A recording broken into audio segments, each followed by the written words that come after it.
பிள்ளைகளே, இன்னைக்கு ஒரு நல்ல கதையை கேட்போமா?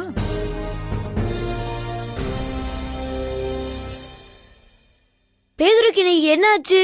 அவன் இன்னைக்கு உண்மையாவே சரியா இல்ல. அவன் வழக்கம் போல சிரிச்சு பேசலையே.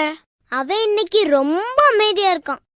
பேதுரு மிகவும் சோகத்துடன் காணப்படுகிறான். என்ன காரணம்? அவன் எதையும் பேச மறுக்கிறான். அவன் ஞாயிறு பள்ளியில் இருக்கும்போது தனது முதுகில் பாரம் இருப்பதை உணர்ந்தான். பேதுரு தான் இவ்விதம் இருக்கும் வரை இறைவனை பிரியப்படுத்த முடியாது என்பதை அன்று அறிந்திருந்தான். அவன் ஆழ்ந்த யோசனையுடன் வீட்டிற்கு சென்றான். அவன் தனியாக இருக்க விரும்பினான். நேராக தன் அறைக்கு சென்றான்.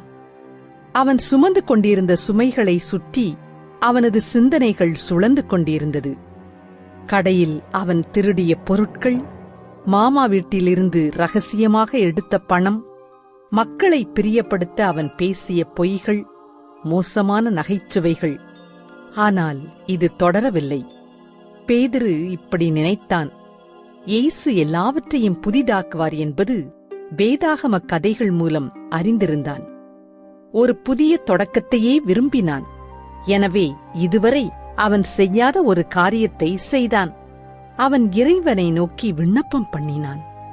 அவன் மிகவும் நேர்மையுடன் இயேசுவிடம் பேசினான். எல்லாவற்றிற்காகவும் மன்னிப்பு கேட்டான். நாம் பார்க்க முடியாத ஒருவரிடம் அவன் பேசினான். அவர் எப்போதும் நம்முடன் இருப்பவர், நம்மை கேட்பவர். ஆண்டவராகிய இயேசுவே, நீர் என்னை நேசிப்பதற்கு நன்றி. என்னை பற்றிய அனைத்தையும் நீர் அறிந்திருக்கிறீர். என்னுடைய பொய்கள், திருட்டு மற்றும் அசுத்தமான வார்த்தைகளுக்காக நீர் என்னை மன்னியும். எனது இருதயத்தை தூய்மைப்படுத்தும். எனது வாழ்வில் வாரும். என் ஆண்டவராக இரும். ஆமேன். அவன் விண்ணப்பம் பண்ணிய பின்பு பெரிய விடுதலையை உணர்ந்தான். இப்படிப்பட்ட விண்ணப்பங்களுக்கு இயேசு உடனடியாக பதிலளிக்கிறார் என்று மகிழ்ச்சியுடன் அவன் சொன்னான்.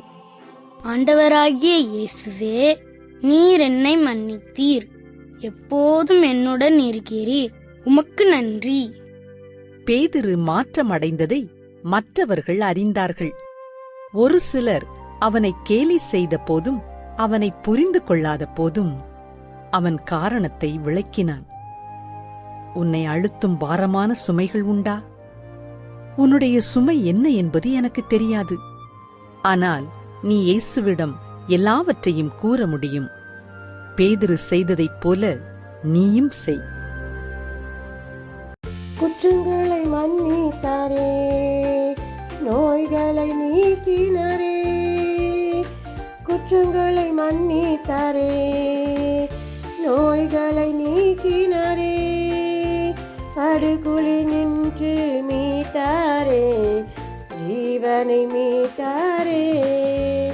படுகுழி நின்று மீட்டாரே, ஜீவனை மீட்டாரே.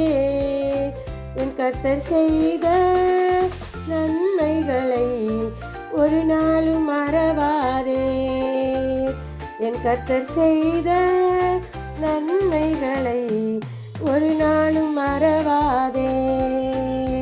ஆமென். தகப்பனே, பரலோக பிதாவே, உம்மை நன்றியோடு துதிக்கிறோம், சோத்தரிக்கிறோம் தகப்பனே. பெரியவரே ராஜா, எங்கள் குற்றங்களை மன்னித்து, எங்கள் பாவங்களை எல்லாம் மன்னித்து கர்த்தாவே, எங்களுக்கு புதிய ஒரு துவக்கத்தை தந்த தேவன் கர்த்தாவே. இந்த கதையிலே சொன்னபடி கர்த்தாவே ராஜா, அந்த சிறு பையனை நீர் மனமாற கிருபை செய்து அவனுக்கு புதிய துவக்கத்தை கொடுத்த தேவன், எங்கள் வாழ்க்கையிலும் ஒரு புதிய துவக்கத்தை தந்திருக்கிறீர் என்று நம்புகிறோம், விசுவாசிக்கிறோம். இந்த வீடியோவை பார்க்குற ஒவ்வொரு பிள்ளைகளுடைய வாழ்க்கையிலும் புதிய துவக்கத்தை கொடுத்து தேவன் தாமே பாவத்திலிருந்து மனம் திரும்பி அவர்கள் பாவத்தை மன்னித்து, அவர்களை மன்னித்து தேவனாகிய கர்த்தர் அவருக்கு புதிய துவக்கத்தையும் சமாதானத்தையும் சந்தோஷத்தையும் ஆசீர்வாதத்தையும் தரும்படியாய் ஜெபிக்கிறோம். எங்களை தாழ்த்தி உம்முடைய கருத்தில் ஒப்பு கொடுக்கிறோம். கர்த்தராகிய இயேசு கிறிஸ்துவின் நாமத்திலே ஜெபிக்கிறோம் நல்ல பிதாவே. ஆமேன். கர்த்தர் உங்களை ஆசீர்வதிப்பாராக.